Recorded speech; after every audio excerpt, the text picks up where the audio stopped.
"You're being poisoned," Emma said, her voice barely above a whisper as she leaned across the polished mahogany desk. Henry Whitaker's pen paused mid-signature, his sharp blue eyes flickering up to meet hers. He studied her for a moment, the hum of the city 30 floors below the office a distant echo in the silence. "What did you just say?" Emma swallowed hard. This wasn't how she had imagined her first week working for one of the wealthiest men in Manhattan. "You're showing symptoms, small things. Fatigue, dizziness, irritability. I don't think it's a coincidence." Henry leaned back in his chair, his expression hardening. "Fatigue? Dizziness? Do you have any idea how many hours I work every week? Or how many headaches this company gives me?" "This isn't about stress," she pressed, voice shaking but firm. "It's subtle, deliberate. Someone close to you." "That's enough," Henry snapped, cutting her off. He tossed the pen onto the desk, his movements deliberate. "If you think you can secure your job by spouting conspiracy theories, you're sorely mistaken. I don't need the job that badly," Emma shot back, her fear eclipsed by a flicker of frustration. "I'm telling you this because it's true." Henry stood, towering over her, his tailored suit emphasizing his imposing presence. "And what evidence do you have, Miss Cole? Something more than your overactive imagination?" Emma's jaw tightened. She reached into her bag, pulling out a small notebook. "I've been tracking the meals brought to your office. The catering changes every few days, but the symptoms stay consistent. It's not random." He didn't take the notebook, his expression a mask of disbelief. "You've been tracking my meals?" "For your own safety," she insisted. "I noticed the signs and thought that you'd play detective." His voice carried an edge of incredulity. "You think I'm some naive fool, ready to buy into your paranoia?" Emma bristled but didn't back down. "You can ignore me, fire me even. But ask yourself this. When was the last time you felt normal? Not just tired or stressed, but normal." The question hung in the air, heavier than Henry expected. He didn't answer, his mind churning with a nagging thought he couldn't shake. The truth was, he hadn't felt like himself in weeks, but he chalked it up to the pressures of running Whitaker Industries. Now, hearing it spoken aloud, it gnawed at him. "Go back to your desk," he said finally, his tone curt but less certain. "And don't bring this up again."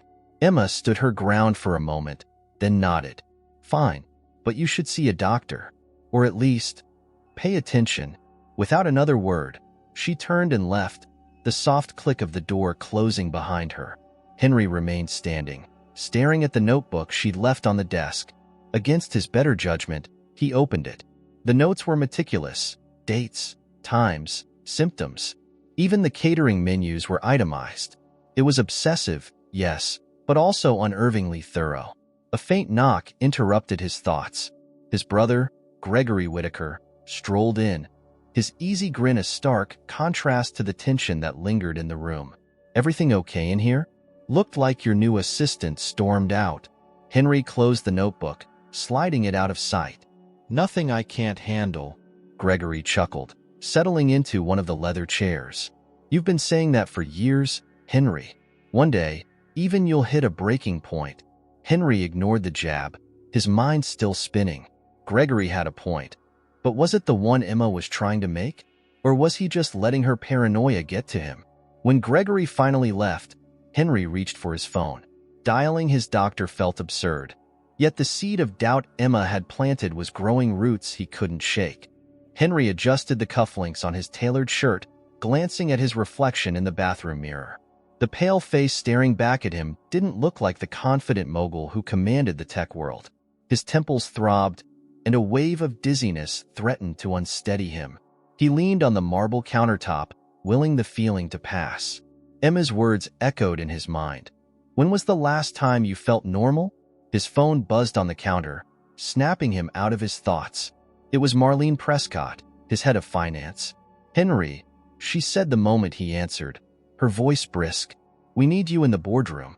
It's about the Phoenix deal." "I'll be there in 5, he replied, masking the unease in his tone. The walk to the boardroom felt longer than usual. Each step seemed heavier, his pulse pounding in his ears. As he entered the room, Gregory was already seated, chatting casually with Marlene and a few other executives. Their conversation faded when Henry sat at the head of the table. "Let's get started," he said, cutting through the chatter. The presentation began, a cascade of numbers and projections filling the screen. Henry tried to focus, but his vision blurred. The words on the screen swam together, and his grip on the table tightened. "You okay, Henry?" Gregory's voice broke through the haze. "I'm fine," he said, forcing a dismissive wave. "Continue." But it wasn't fine. His chest felt tight, his breathing shallow. The world around him felt muffled, like he was underwater. He pushed back his chair abruptly, standing too fast. The room tilted. "Henry?" Marlene's voice now carried a note of concern.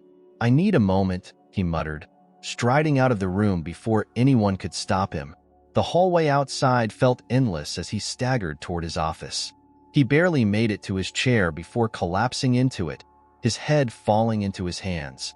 The episodes were getting worse. Ignoring them wasn't working. His desk phone rang, jarring him. He almost didn't answer, but the flashing extension caught his eye, Emma's line. He hesitated, then picked up. "What is it?" he asked, his voice sharper than intended. There was a pause on the other end. "You left the boardroom so quickly. Are you feeling—" "I'm fine," he interrupted. "I don't need you checking up on me." "You don't have to trust me," Emma said, her tone steady despite his irritation.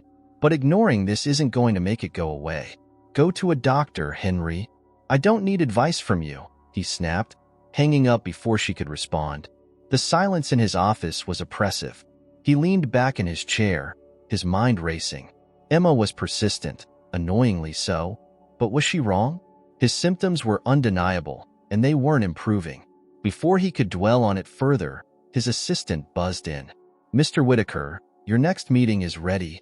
"Cancel it," he said, surprising even himself. "Reschedule everything for the rest of the day." He needed answers, whether they confirmed Emma's warnings or proved her paranoia. And he needed them now. Grabbing his coat, he left the office without explanation, hailing a car to take him to the one place he'd been avoiding, his doctor's office. As the car wove through Manhattan traffic, Henry stared out the window, his mind battling between disbelief and dread. Emma's meticulous notes, his brother's subtle warnings about overworking, his own deteriorating health, they all pointed to one unsettling conclusion. Something wasn't right, and he couldn't ignore it any longer. Henry sat stiffly in the sterile, white examination room, the hum of fluorescent lights grating against his nerves. He hadn't stepped into a doctor's office in years, relying instead on his demanding schedule as an excuse to avoid it. Now, faced with an unnerving string of symptoms and Emma's persistent warnings, he could no longer push the issue aside. Dr. Alan Greer, a man Henry had trusted with his health for over a decade, entered the room with a clipboard in hand and a reassuring smile. "Henry, it's been a while. What brings you in today?" "Not a social call," Henry said flatly. He hesitated, then added, "Something's off. I'm tired all the time, can't focus, and I've had headaches, more like migraines, for weeks. There's also dizziness, nausea." He stopped, unsure of how much to reveal. Dr. Greer frowned, setting the clipboard aside. "That doesn't sound like you. Let's start with some basic tests. Blood work, EKG, maybe even a toxicology screen to rule out anything environmental."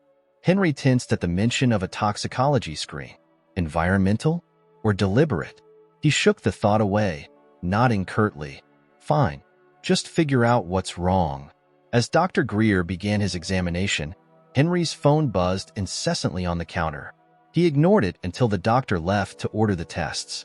When he finally glanced at the screen, he saw a string of messages from Gregory. "Gregory, where the hell are you? Gregory, you can't just walk out of a meeting like that. Gregory, call me." Henry locked the screen without replying, a flicker of annoyance bubbling up. Gregory had always been a thorn in his side, charming and persuasive but rarely helpful. For now, Henry had more pressing concerns than his brother's frustrations. When Dr. Greer returned, his expression was unreadable, clipboard back in hand. "We've run a few preliminary checks. I don't want to alarm you, but some of your symptoms could suggest exposure to certain toxins. The blood tests will give us more clarity." Toxins, Henry repeated, the word heavy in his mouth. Like what? It's too early to say. Could be environmental, something in your office or home. Have you noticed anything unusual? New furniture, construction nearby? Henry thought back to Emma's words. It's deliberate. He could almost hear her voice in the room with him. He shifted uncomfortably. No, nothing like that. Dr. Greer didn't press. Let's get the blood work done and go from there. I'll rush the labs and have results by tomorrow. Henry nodded, but the unease lingered as he left the office. Outside, the city buzzed with life, a stark contrast to the quiet turmoil brewing inside him. He slid into the back seat of his car and gave the driver his home address, his mind racing. Halfway through the ride, his phone buzzed again, this time with a single message from Emma. Emma, did you go? Henry stared at the message, debating whether to reply. Against his better judgment, he typed back, Henry, I did. Her response came almost instantly. Emma, and? He sighed, running a hand through his hair before typing back. Henry, too soon to tell. There was a pause before her reply. Emma, you did the right thing. The words were simple, but they carried a weight he hadn't expected. He locked his phone, leaning back against the seat as the car turned into his street. For the first time, he wondered if Emma's persistence wasn't just annoying, but necessary. Tomorrow would bring answers. But whether he wanted to face them was a different question entirely. The results didn't come the next day. Henry woke up groggy, his head pounding, and dragged himself into the office, his patience frayed. The previous night had been restless, haunted by thoughts of Emma's suspicions and Dr. Greer's carefully measured words. Exposure to certain toxins, he hated the ambiguity, the lack of control over his own body. By mid-morning, the world outside his office was bustling, oblivious to his personal turmoil. His assistant knocked lightly on the door. Mr. Whitaker, Miss Cole is here to see you. He frowned, hesitating. Send her in. Emma stepped inside, clutching her ever-present notebook. She looked hesitant but determined, her posture a mix of caution and resolve. What now? Henry asked, irritation bleeding into his tone. You've made your point already. I know you're waiting on answers, Emma said, ignoring his sharpness. But I think whoever's behind this isn't going to stop. They'll keep escalating. Henry leaned back in his chair, scrutinizing her. And you know this because? I overheard something last night, Emma admitted, her voice lowering. I stayed late to organize the catering schedules for today. Gregory and Marlene were in the conference room. They didn't see me, but I heard them talking about how you've been a liability lately. Henry stiffened, his jaw tightening. Gregory and Marlene? Discussing me? That doesn't mean anything. Emma set the notebook on his desk. It wasn't just talk. It sounded calculated. They mentioned timelines, Henry. Something about things being resolved by the end of the quarter. That's standard corporate jargon, he said dismissively, but there was a flicker of doubt in his eyes. Emma shook her head. It didn't sound like strategy. It sounded personal. He exhaled sharply, rubbing his temples. The pounding in his head intensified, making it hard to think. You're suggesting my own brother and one of my top executives are, what? Plotting to kill me? Poisoning me during lunch breaks? I'm saying you can't trust everyone around you, Emma said firmly. Someone is doing this, Henry. If it's not them, we need to figure out who it is before it's too late. Her words hung in the air. For all his skepticism, Henry couldn't ignore the gut feeling that she wasn't entirely wrong. Gregory had always been ambitious, but turning against his own brother? Marlene was loyal to the company, but was she loyal to him? Before he could respond, his phone buzzed. It was Dr. Greer's office. Excuse me, Henry said, answering the call.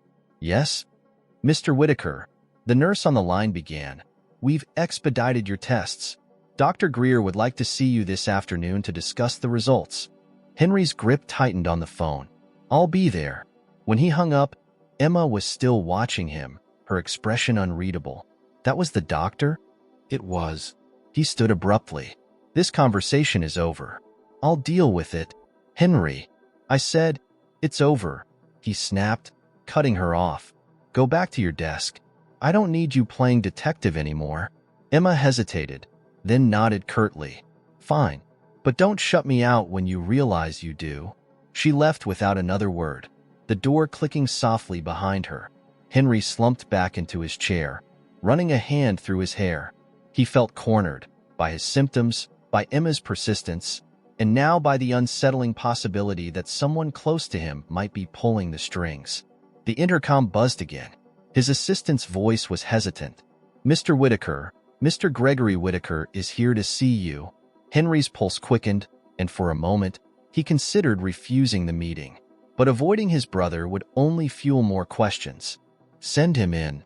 Gregory entered with his usual confidence, a relaxed smile on his face as though nothing was amiss.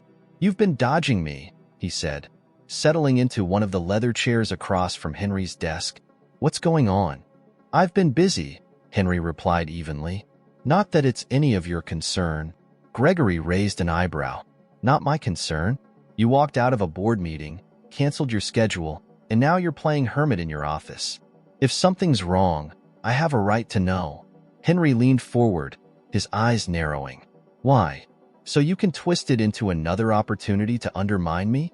Gregory looked genuinely taken aback. Undermine you? Is that what you think of me? Henry didn't respond, his gaze unflinching. Wow, Gregory said, shaking his head. Whatever paranoia you've got going on, it's not healthy. Maybe you should take a break, step back for a while. Let me handle things. The suggestion was like a spark to gasoline. Step back? Henry's voice was cold. You'd love that, wouldn't you?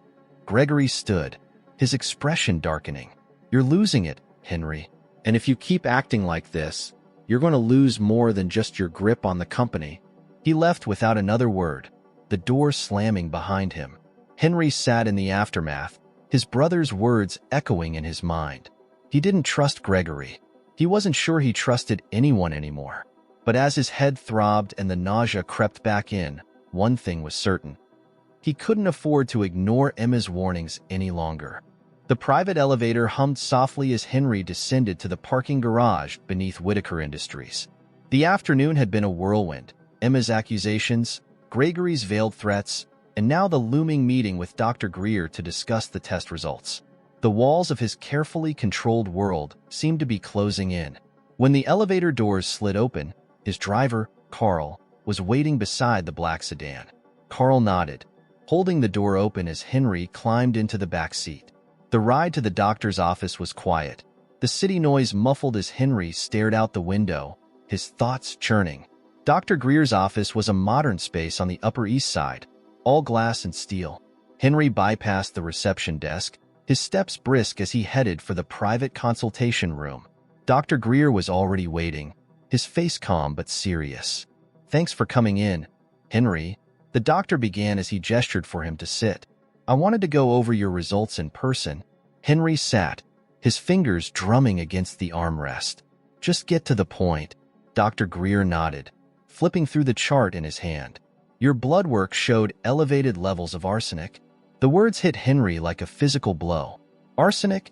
He repeated, his voice low. It's not at a lethal level, Greer clarified quickly. But prolonged exposure at these levels would certainly explain your symptoms. Fatigue, headaches, nausea. It's not something you'd encounter by accident. This is deliberate.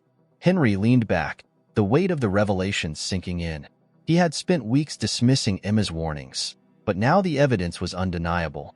Someone was poisoning him, and it wasn't a random occurrence. What do I do? He asked, his voice measured but cold. Dr. Greer hesitated.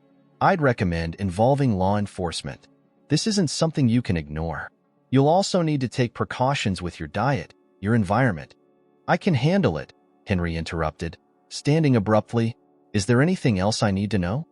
Henry, Dr. Greer said firmly, you need to take this seriously.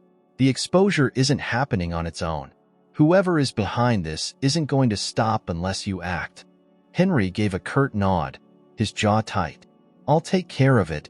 As he left the office, his phone buzzed in his pocket. He pulled it out to see Emma's name flashing on the screen.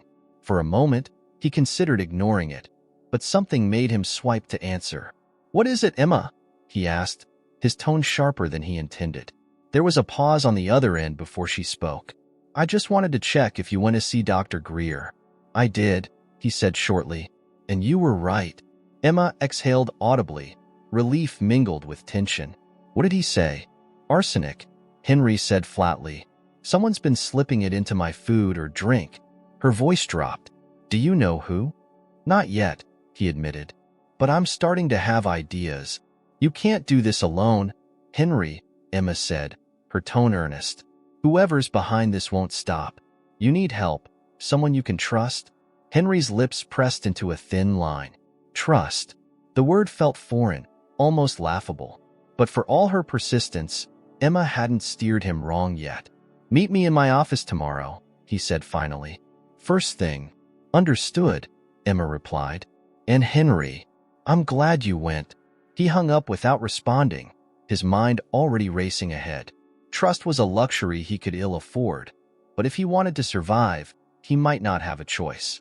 Back in the car, Henry stared out at the cityscape, his reflection ghosting in the window. The pieces of the puzzle were starting to fall into place.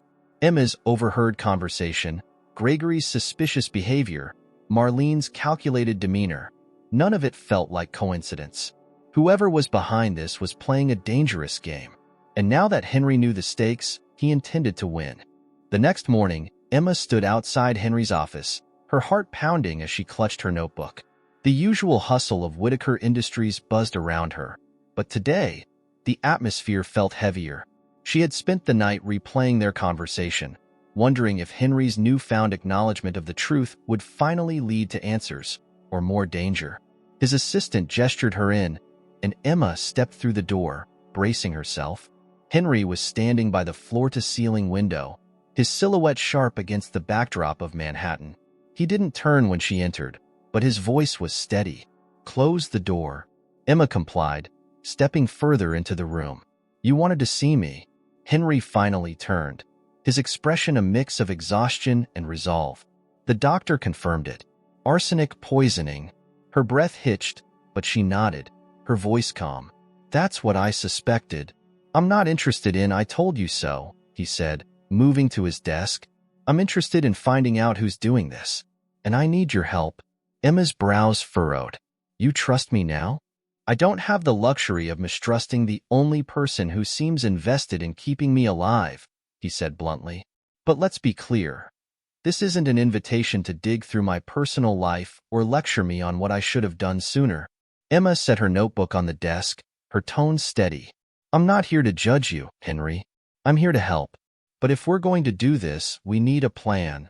Henry gestured for her to continue, leaning against the edge of his desk. His posture was casual, but his eyes were sharp, taking in every word. First, Emma began. We need to isolate where the poisoning is happening. Is it at work? At home? During meetings or meals? Henry considered this, his fingers tapping lightly on the desk.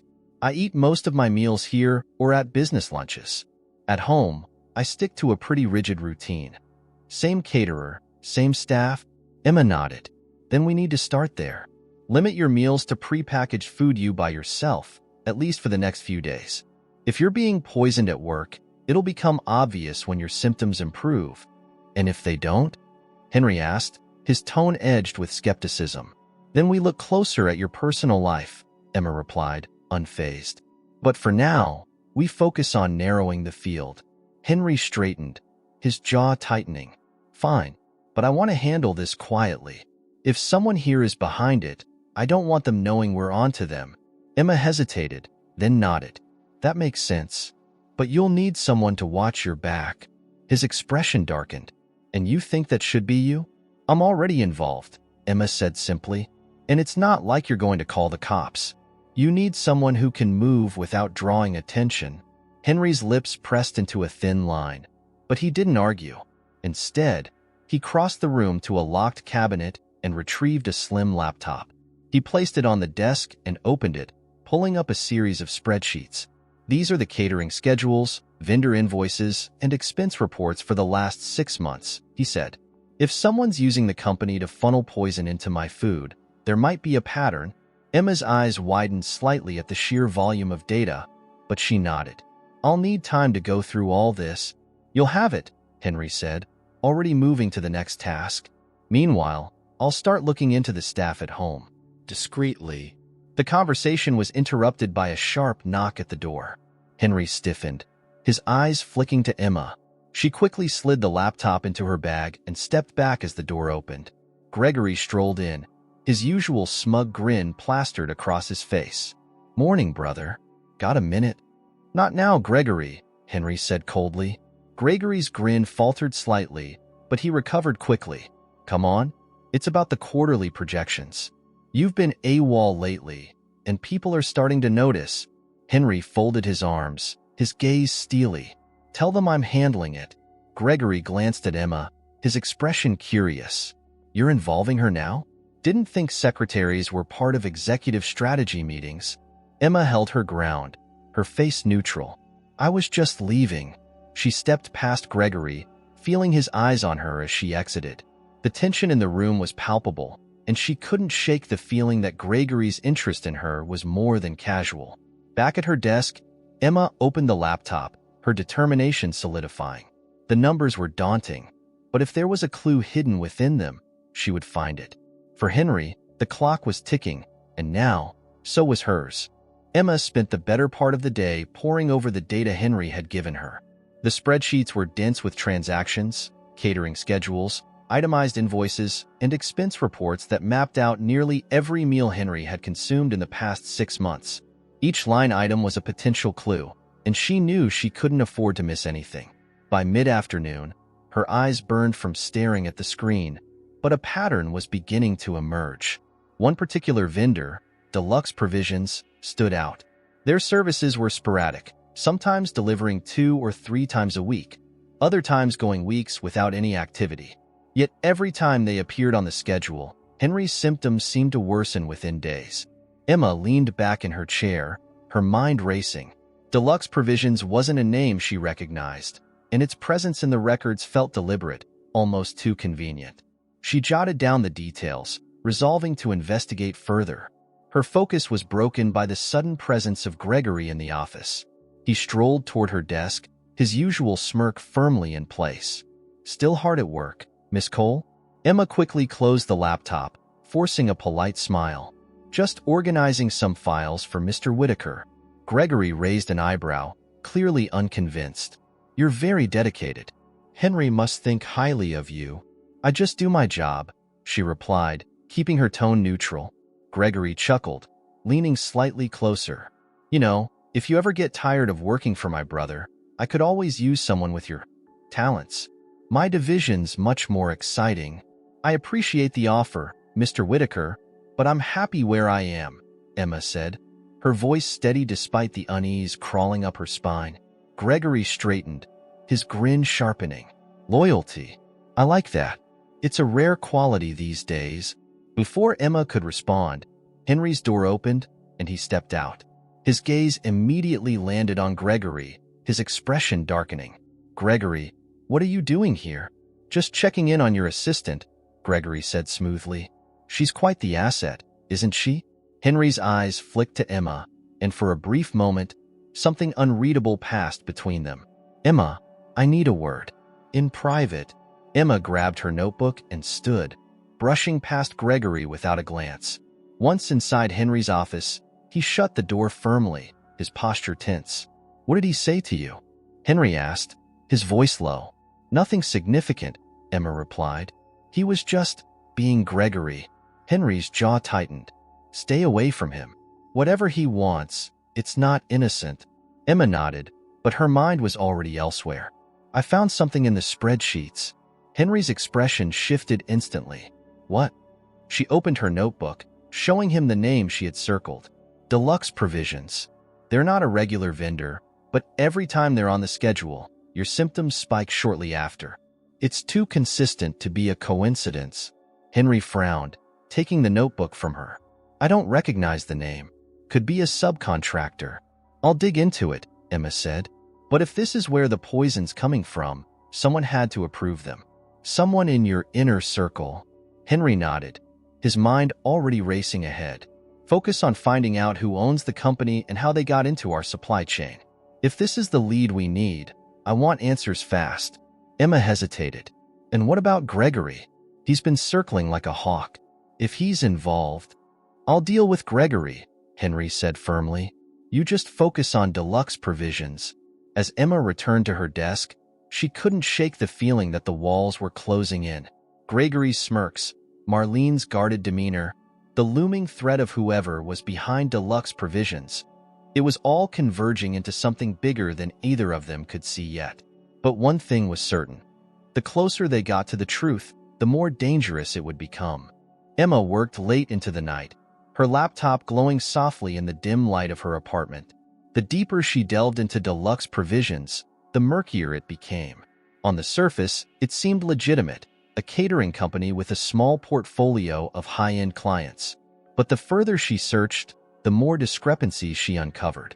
The company was registered to a shell corporation based in Delaware, a notorious hub for concealing ownership.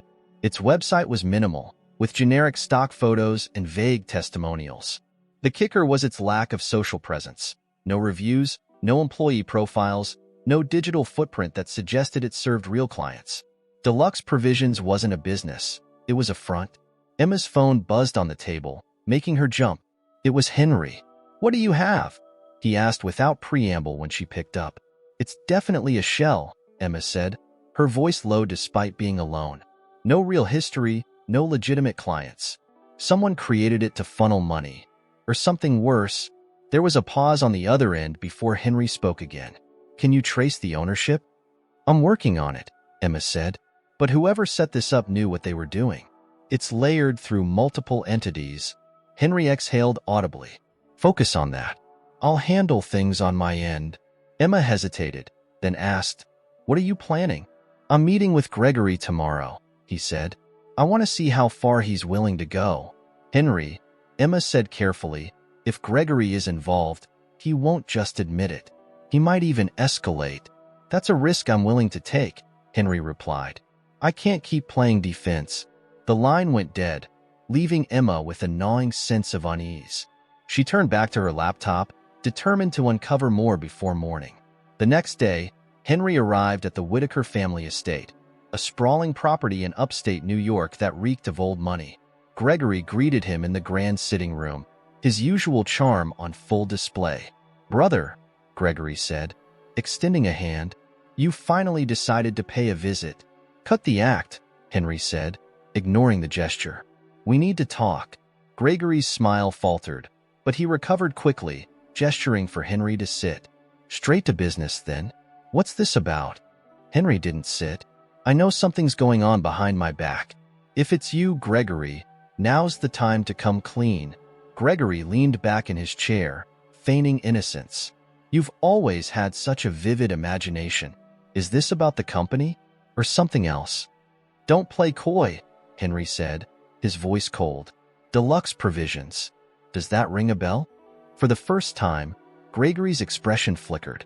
It was brief, a split-second crack in his polished demeanor, but Henry caught it.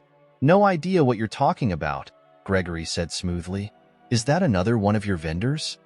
Henry took a step closer, his eyes narrowing. "You don't fool me, Gregory. If you're behind this, I'll find out. And when I do, there won't be any coming back." Gregory stood, his smirk returning. "You've always loved drama, haven't you? Go ahead, Henry. Chase your ghost stories. But be careful who you accuse. You wouldn't want to make an enemy out of me." Henry left without another word, but his brother's parting remark lingered. Gregory wasn't admitting anything, but he wasn't denying it either. Back at the office, Emma received an anonymous email with no subject line. The only text inside was a short warning. "Stop looking into Deluxe Provisions. It's not worth your life." Her stomach turned as she stared at the screen. Someone knew what she was doing, and they wanted her to stop. She forwarded the email to Henry with a short message. "We're being watched." Moments later, her phone buzzed. Henry's voice was steady but firm. "Don't let this shake you. It means we're close." "Close to what?" Emma asked, her voice trembling slightly. "Finding out the truth," Henry said. "And whoever's behind this knows it." But as Emma ended the call and glanced back at the email, the warning felt less like a bluff and more like a promise. The game they were playing wasn't just dangerous, It was deadly. The warning email weighed heavily on Emma's mind as she walked into the office the next morning. Despite Henry's reassurance, she couldn't shake the feeling of being watched. She scanned her surroundings, expecting to see someone lurking in the shadows, but the bustling office appeared as ordinary as ever. Her focus snapped back when she reached her desk and found an envelope sitting neatly atop her keyboard. No name, no markings, just a plain white envelope that felt out of place in the sterile corporate environment. Emma's heart pounded as she opened it, her fingers trembling. Inside was a single sheet of paper, typed in bold, blocky font.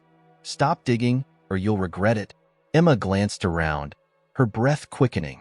No one was watching her, not openly at least, but the unease was suffocating. She folded the paper and slipped it into her bag, determined not to let whoever had sent it intimidate her. She rushed to Henry's office, knocking lightly before entering. He was on the phone, but when he saw her face, he ended the call abruptly. "What's wrong?"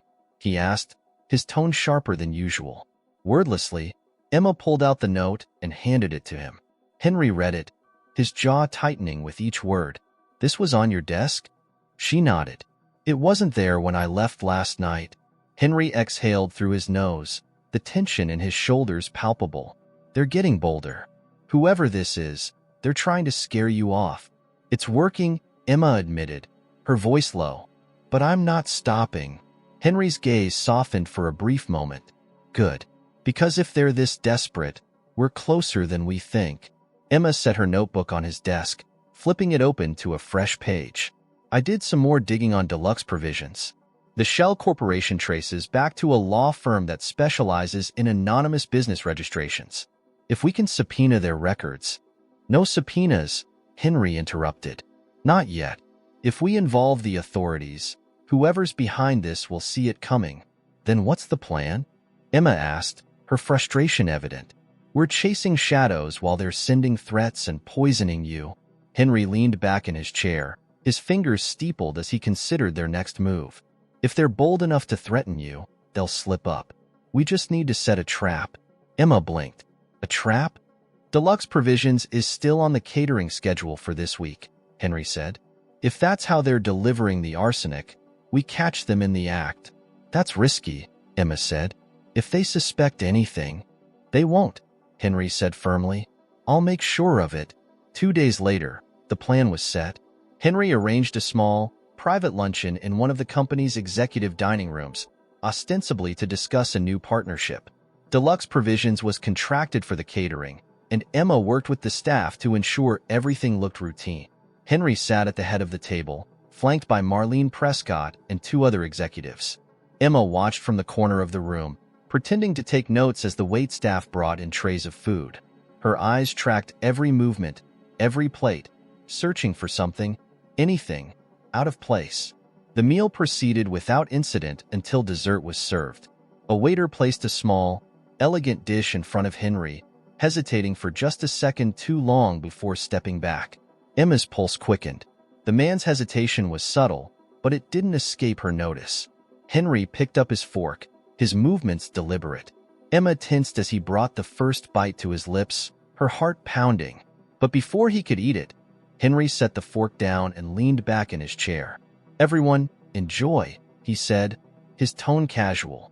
"But if you'll excuse me, I need a moment." He stood, catching Emma's eye as he left the room. She followed him out into the hallway, where he was already on the phone. "Security," he said curtly. "I want the kitchen locked down. No one leaves." Emma's stomach knotted as she realized what was happening. "You think they tampered with it?" "I'm not taking chances," Henry said. "If that waiter hesitated, there's a reason." Minutes later, 2 security guards escorted the waiter from the dining room. He protested loudly, claiming innocence, but Henry's expression was stone cold. "Search him," Henry ordered, his voice commanding. The guards complied, and within moments, they found a small vial tucked into the waiter's pocket. It was labeled with a simple chemical formula, one Emma didn't recognize but knew was far from innocent. The waiter's face paled as Henry stepped closer, his voice low and dangerous. "Who hired you?" I don't know what you're talking about," the waiter stammered. "Wrong answer," Henry said. "Tell me who you're working for." or I'll make sure you regret it." The man's resolve crumbled. "It's just a job. I was told to add a few drops to your food. That's all I know." "Who told you?" Emma pressed, her voice sharper than she intended. The waiter hesitated, glancing between them. "A woman. She didn't give her name. Just paid me in cash and said I'd never work again if I told anyone." Emma's mind raced. A woman? Could it be Marlene? Someone else entirely? The revelation raised more questions than answers, but one thing was clear. They were closer to uncovering the truth. And the closer they got, the more dangerous the game became. The apprehended waiter sat in one of the smaller conference rooms, flanked by 2 Whitaker Industries security guards. His trembling hands betrayed the calm facade he was trying to maintain. Henry paced the room, his presence looming like a storm cloud, while Emma stood nearby, silently observing, her notebook clutched to her chest. "Let's start again," Henry said, his voice low and steady, carrying a menace that sent a chill through the room. "You're going to tell me everything you know about the woman who hired you." The waiter swallowed hard, his eyes darting between the guards and the door as if weighing his chances of escape. "I don't know her name," he said finally. "She found me a month ago, offered me $5,000 to deliver a special ingredient to your meals. She said no one would ever find out." Henry leaned on the table, his gaze piercing. "What did she look like?" "Mid-40s, maybe," the waiter stammered. "Dark hair, sharp features. She was polished, like she belonged in a place like this." Emma's mind immediately went to Marlene Prescott, whose sharp demeanor matched the description. She exchanged a quick glance with Henry, who seemed to share her suspicion. "And she didn't give you anything else?" Henry pressed. "No name, no way to contact her. She just said she'd find me if I talked," the waiter said, his voice cracking. "Please, I didn't know it was poison. She just said it was something to make you sick." "Something to make me sick," Henry repeated, his tone icy. "And you didn't think to question that?" "I needed the money," the waiter pleaded. "She knew I was in debt. She said this was easy cash, no risk." Henry straightened, his fists clenching at his sides. "Take him to the police," he ordered the guards. "Hand over the vial and report every detail." The guards nodded, pulling the waiter to his feet. As they left the room, Henry turned to Emma, his expression unreadable. "You're thinking the same thing I am." "Marlene," Emma said without hesitation. "The description fits." Henry exhaled sharply, pinching the bridge of his nose. "She's been with the company for years. If she's behind this, she's been playing the long game." "But why?" Emma asked. "If this is about control of the company, wouldn't it make more sense to just push you out, not kill you?" Henry shook his head. "There's no logic in this. It's personal. And if Marlene is involved, we need proof." Later that evening, Emma sat at her desk, scrolling through internal company communications. Henry had given her access to Marlene's correspondence, hoping to find something incriminating. The clock ticked past midnight, and the office was eerily quiet, the usual buzz of activity replaced by a heavy stillness. Her patience was wearing thin when she stumbled upon an email that made her pause. It was a seemingly innocuous exchange between Marlene and Gregory from 3 weeks earlier, but one line stood out: "The arrangements are in place." "It won't be long now." Emma's pulse quickened. The email didn't explicitly mention Henry or the poisoning, but the timing was suspicious. She printed the email and hurried to Henry's office, knocking lightly before entering. Henry was seated at his desk, nursing a glass of scotch. He looked up as Emma entered, his expression hardening. "What did you find?" "This," Emma said, handing him the printed email. "It's not definitive, but it's a start." Henry read the email, his eyes narrowing. "The arrangements are in place," he repeated.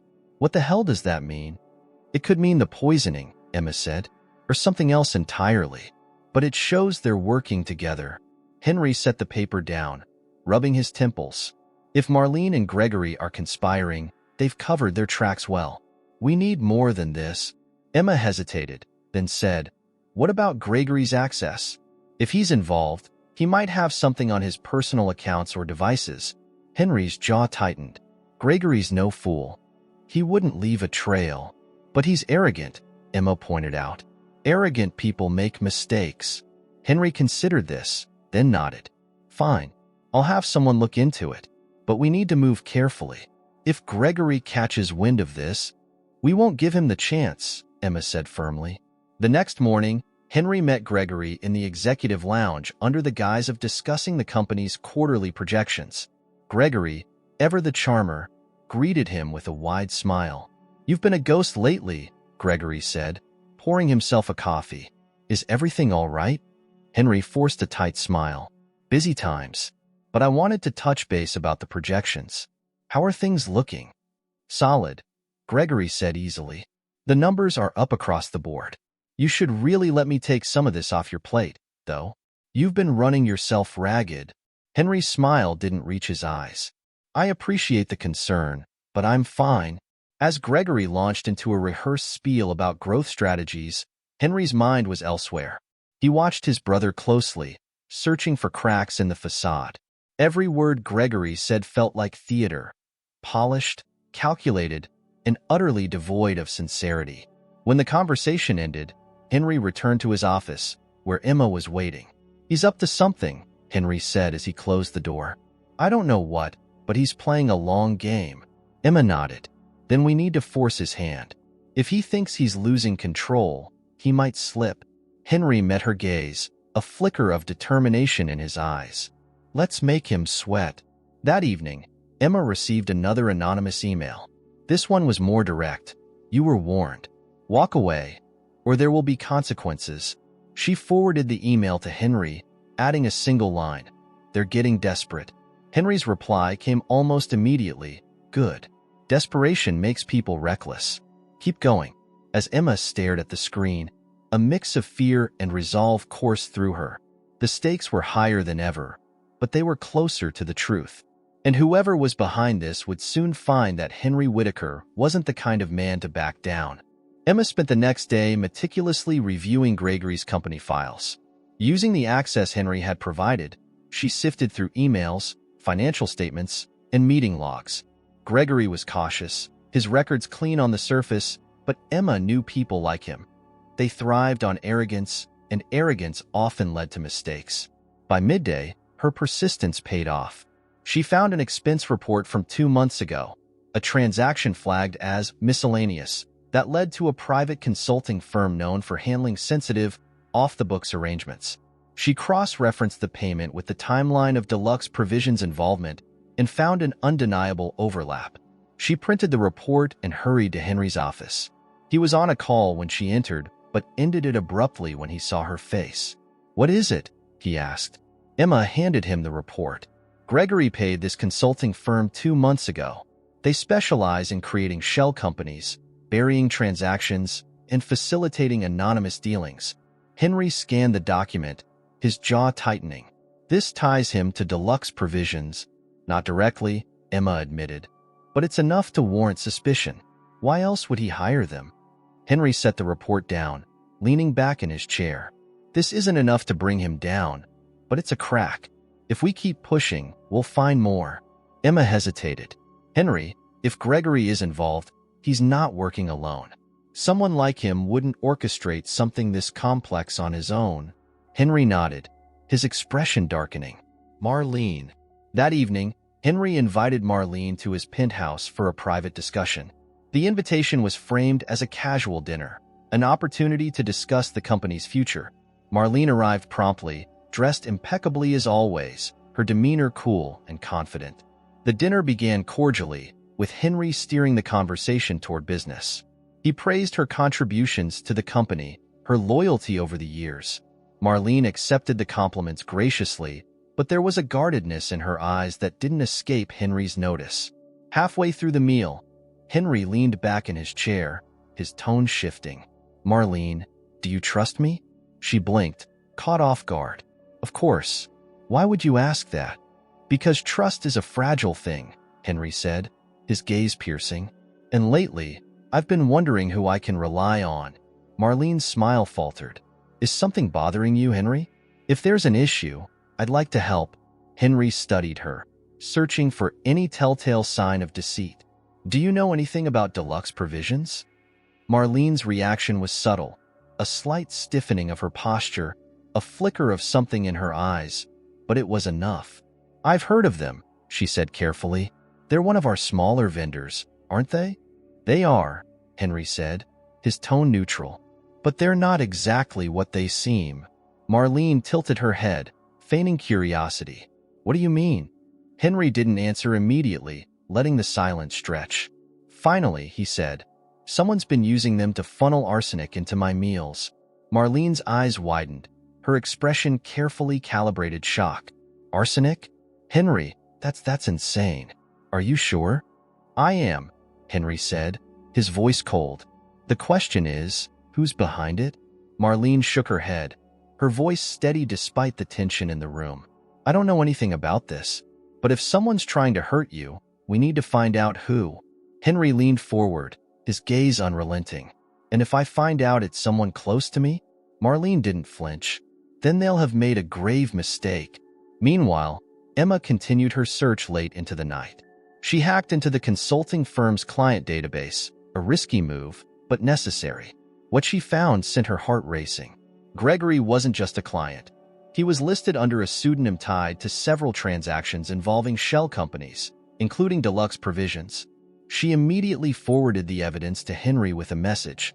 "This is it. Gregory's directly involved." The next morning, Henry summoned Gregory to his office. When Gregory arrived, he looked as polished and smug as ever, but Henry saw through the act. "You wanted to see me?" Gregory asked, lounging in one of the leather chairs. Henry didn't waste time.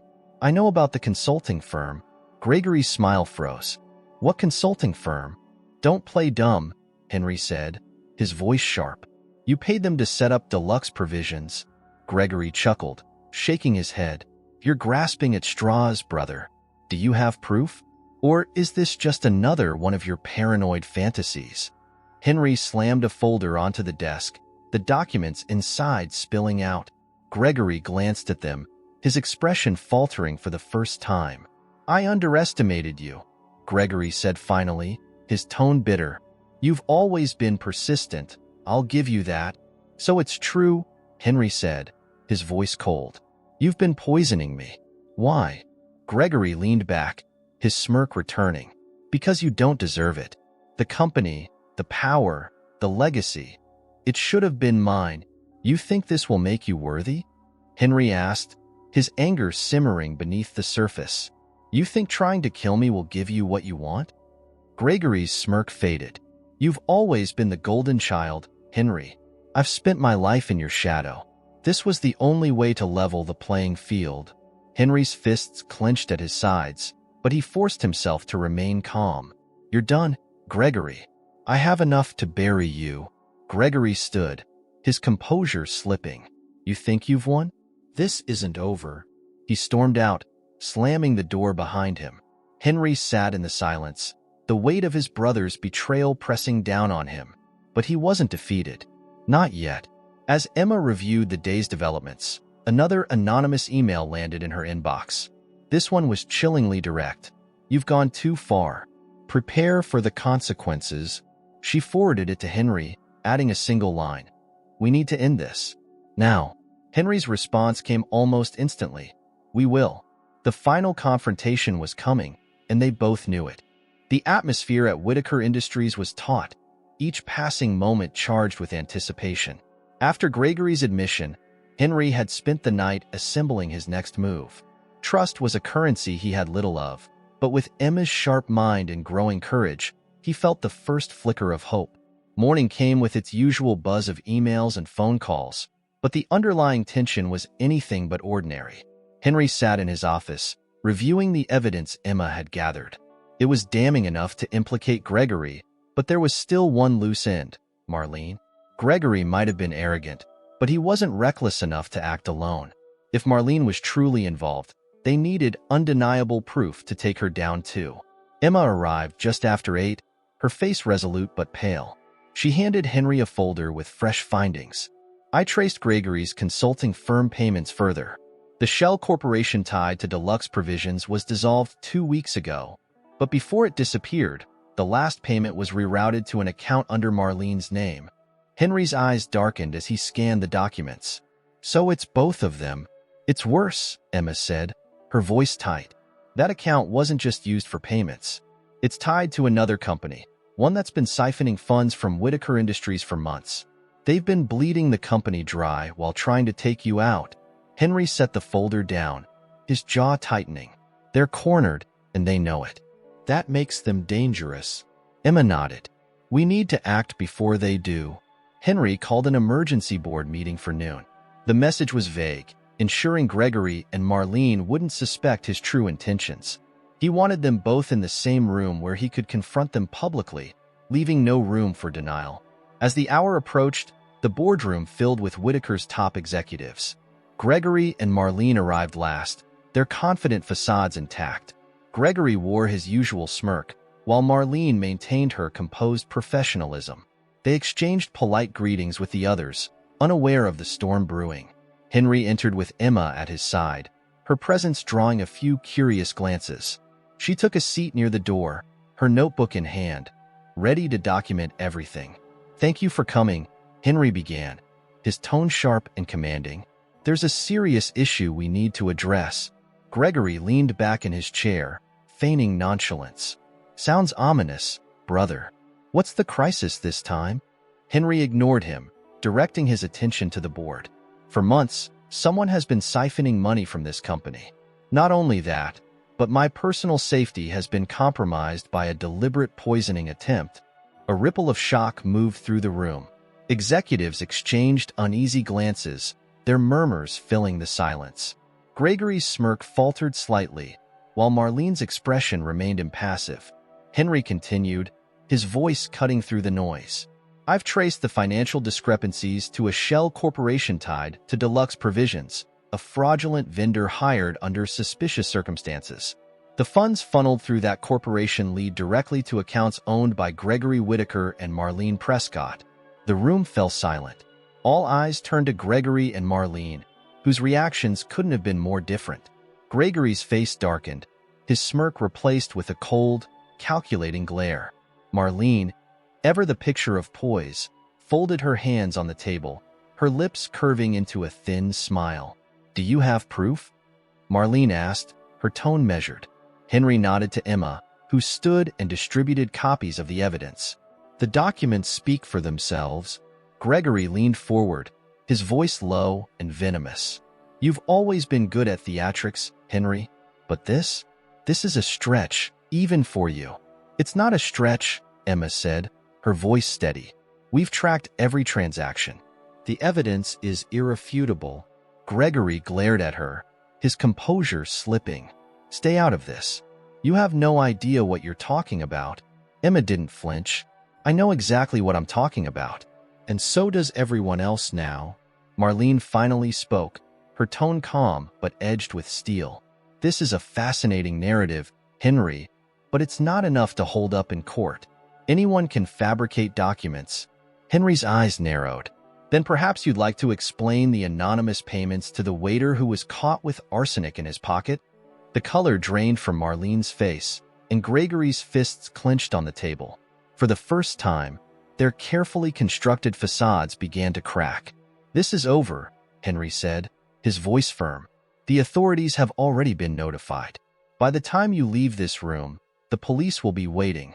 Panic flashed across Gregory's face. He shot out of his chair, his voice rising. You think you've won? You have no idea what you're doing, Henry. This company won't survive without me. Henry stood, towering over his brother. This company has survived everything because of me, and it will survive without you. Marlene, still seated, gave a bitter laugh. You're a fool, Henry. You think taking us down will solve your problems? You've made enemies today, enemies who won't stop. Henry's gaze was cold. Let them come. I'm ready. As the police escorted Gregory and Marlene from the building, the weight of the confrontation began to lift. The remaining board members were shaken but rallied quickly under Henry's leadership. Emma stayed behind, helping to sort through the aftermath. When the building finally emptied, Henry found Emma in his office, organizing the files they'd used. He stepped inside, closing the door behind him. You didn't have to stay, he said. Emma looked up, her expression soft but determined. I couldn't leave before making sure everything was in order. Henry approached her, his usually guarded demeanor giving way to something more vulnerable. I couldn't have done this without you. Emma smiled faintly. You could have, but I'm glad I was here. For a moment, the tension between them shifted, the room filling with unspoken understanding. Henry stepped closer, his voice quieter. You've risked more than I had any right to ask. Emma met his gaze, her voice steady. I'd do it again. The silence stretched, charged with something neither of them was ready to name. Finally, Henry nodded, his usual mask slipping back into place. We've still got a lot of work to do. Emma smiled. Then let's get to it. As they returned to the task at hand, the shadows of betrayal began to fade, replaced by a growing sense of resolve, and something else entirely waiting to be explored. Do betrayal and ambition have limits? How far would you go to protect what's yours? Share your thoughts in the comments. And don't forget, the upcoming videos on the channel are unmissable. Click the bell to stay updated and stay tuned.